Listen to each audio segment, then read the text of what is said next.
அனைவருக்கும் அன்பான வணக்கம். நமது எவர்கிரீன் சேனலில் தொடர்ந்து பல வீடியோக்களை பார்த்துட்டு இருக்கிறோம்.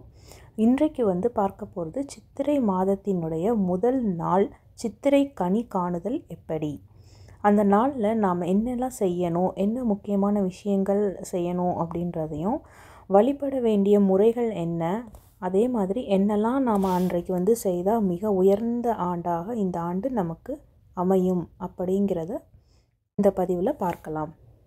இந்த பதிவுக்கு போகிறதுக்கு முன்னால் என்னோடய சேனலை இன்னும் சப்ஸ்கிரைப் பண்ணலைன்னா சப்ஸ்கிரைப் பண்ணிக்கோங்க. வீடியோ பிடிச்சிருந்தால் லைக் பண்ணுங்கள், உங்கள் ஃப்ரெண்ட்ஸ் ஃபேமிலிக்கிட்டையும் ஷேர் பண்ணுங்கள். இப்போ வாங்க வீடியோக்குள்ளே போகலாம். ஒவ்வொரு ஆண்டும் சித்திரை மாதம் முதல் நாளை தான் நம்ம தமிழ் புத்தாண்டாக கொண்டாடிட்டுருக்குறோம். இது உத்தராயண காலத்தில் சூரியன் மேஷ ராசியில் நுழையிற காலமாகும். இதைத்தான் நம்ம தமிழ் புத்தாண்டுன்னு நம்ம கொண்டாடிட்டுருக்குறோம். நம்ம தமிழ்நாட்டிலலாம் இந்த இந்த நாளை சித்திரை கனி காணுதல் அப்படின்னு சொல்கிறோம். அதே மாதிரி கேரளாலலாம் விஷு கனி காணுதல் அப்படின்னு சொல்லுவாங்க. இந்த விஷு கனி அல்லதுனா சித்திரை கனி காணுதல் அப்படின்றதுனா என்ன, எப்படி பண்ணணுன்ற முறை நான் இப்போ பார்க்கலாம்.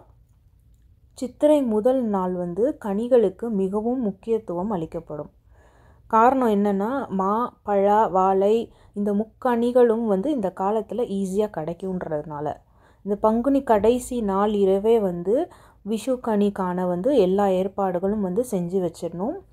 அதாவது எப்படின்னா, பூஜை அறையில் மா கோலமிட்டு பின் ஒரு பெரிய தட்டில் மா, பழா, வாழை இந்த முக்கனிகளும் வச்சு, அப்புறம் தேங்காய், அதுக்கப்புறம் வெற்றிலை பாக்கு, அப்புறம் வாசனை மலர்கள் இதெல்லாம் கொண்டு இந்த மலர்கள் இதெல்லாத்தையும் வச்சு அலங்கரிக்கணும்.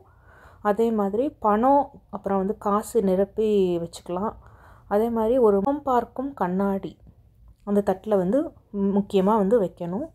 அதுக்கப்புறம் கல் உப்பு, அப்புறம் சர்க்கரை, அரிசி, பருப்பு இதெல்லாம் தனித்தனியாக பாத்திரம் சின்ன சின்ன கிண்ணத்தில் நிரப்பி வச்சுக்கணும். இதெல்லாம் ஏற்பாடு பண்ணிவிட்டு நம்ம இதை சாமி ரூமில் பூஜை ரூம்லேயும் வைக்கலாம். அப்படி இல்லைன்னா நம்ம படுக்கை அறையில் கூட வச்சுட்டு காலையில் எழுந்ததும் அந்த நம்ம ரெடி பண்ணி வச்சுருக்கிற மங்கள பொருட்களில் நம்ம பார்க்கணும். அதே மாதிரி கண்ணாடி வச்சுருப்போம், அதில் நம்ம முகத்தை நம்ம பார்க்கணும். கண்ணாடியில் பார்த்துட்டு கடவுளில் நம்ம மனசில் நினச்சிக்கிட்டு நம்ம வேண்டிக்கணும். இந்த ஆண்டு நல்ல சிறப்பாக அமையணும் அப்படின்னு சொல்லி நம்ம நல்லபடியாக வேண்டிக்கிட்டு அப்படியே வீட்டில் எல்லார்ட்டையும் சொல்லி அந்த மாதிரி காலையில் எழுந்ததும் அந்த மங்கள பொருட்களை நம்ம பார்த்து கும்பிட்டு வணங்கிக்கணும். இந்த சித்திரை பச்சடின்னு ஒன்று செய்வாங்க இந்த தினத்தில். அது மட்டும் இல்லாமல் மருந்து நீர் அப்படின்றதும் ஒன்று தயார் பண்ணுவாங்க. வாழ்க்கை என்பது கசப்பு, இனிப்பு எல்லாமே கலந்து தான் நம்ம இருக்கோம். அதை உணர்த்தும் வகையில் கசப்புக்கு வேப்பம்பூவும், இனிப்புக்கு வெல்லம் இதெல்லாம் போட்டு மாங்காய் பச்சடி பண்ணுவாங்க. மேலும் கோவில்களில் மூலிகையால் தயாரிக்கும் மருந்து நீர் வழங்கப்படும். அதனை குழந்தைகள் தலையில் பெரியவர்கள் வைத்து ஆசிர்வாதம் செய்வார்கள். இதனால் என்னென்னா, நோய் நொடிகள் எதுவும் அண்டாது என்பது ஐதீகம். மேலும் மூத்தவர்கள் குழந்தைகளுக்கு கைவீசேடம் எனப்படும் சிறிய அளவிலான பணத்தை வழங்கி ஆசீர்வாதம் செய்வாங்க.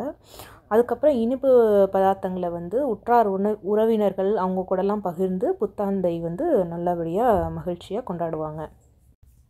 சரி, இப்போ வழிபடும் நேரம் அப்படின்றத பார்க்கலாம். வழிபாடு செய்ய நல்ல நேரம் காலை 4 மணி முதல் 6 மணி வரைக்கும் நம்ம பண்ணலாம். அப்படி இல்லை எங்களால் காலையிலே முடியலன்ற பட்சத்தில் காலையில் 10:30 மணியில் இருந்து 11:30க்குள்ளே நம்ம பண்ணிடணும். அதுதான் சால சிறந்தது. அதே மாதிரி இந்த தமிழ் வருடப்பிறப்பு குடும்பமாக எல்லாம் ஒன்றா சேர்ந்து தான் சாமியை கும்பிட்டுட்ருக்கோம். ஸோ அதனால் உங்கள் டைமுக்கு எது தோதுப்படுதோ நீங்கள் அந்த மாதிரி அமைச்சிக்கலாம். உங்களுக்கு காலையிலே இந்த பிரம்ம முகூர்த்த நேரத்தில் 4 to 6க்குள்ளே முடியலன்னா நீங்கள் காலையில் 10:30 to 11:30க்குள்ளே பண்ணிக்கலாம். அடுத்ததாக படையல் படைக்கும் நேரம் மதியம் 1:30 மணிக்குள்ளே நம்ம படையல் வச்சிடணும். நம்ம வீட்டில் என்ன செய்கிறோமோ பொங்கல், சாதம், காய்கறிகள் எல்லாம் நம்ம படையல் வைக்கிறோம் சாமிக்கு. ஸோ அது மதியம் 1:30க்குள்ளே நம்ம வச்சிடணும். வச்சு கடவுளை வந்து நம்ம வணங்கணும்.